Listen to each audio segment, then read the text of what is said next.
manantitra ny araba ho an'ny isam-baravarana topolasy tokofavy.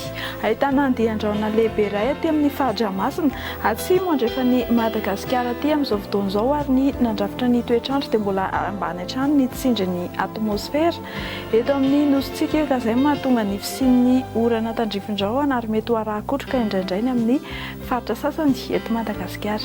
Arak'izany ary dia toy izao manaraka izao ny toetr'andro no vinavinaina ho amin'ny rapitso fahaenina amby roapolo ny volana aprily 17 amby 2024.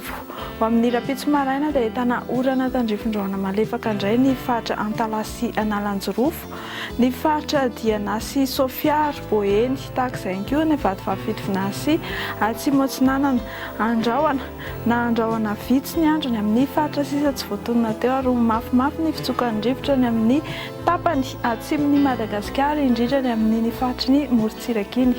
Ho amin'ny rapitso tolakandro dia hipoitra ny orana tandrifin-drahona mety araha-kotroka manomboka amin'ny faritra Dianasy, Sofia, Boeny, Melaky, Menabe ary ny ilany andrefa ny faritry ny Avoatany tahaka izay ihany koa ny aty amin'ny faritra Vatovavy-Fitovinany aty.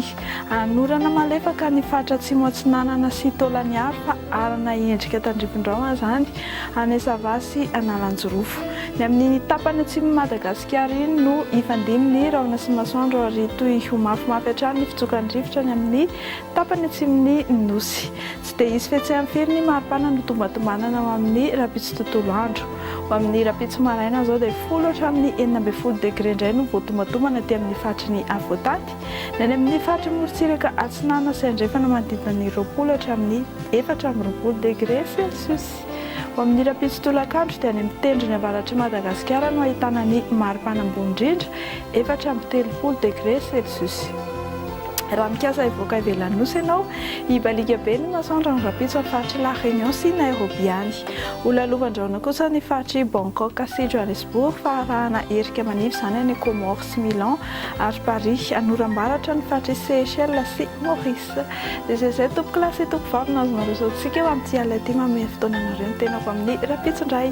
Veloma tompoko.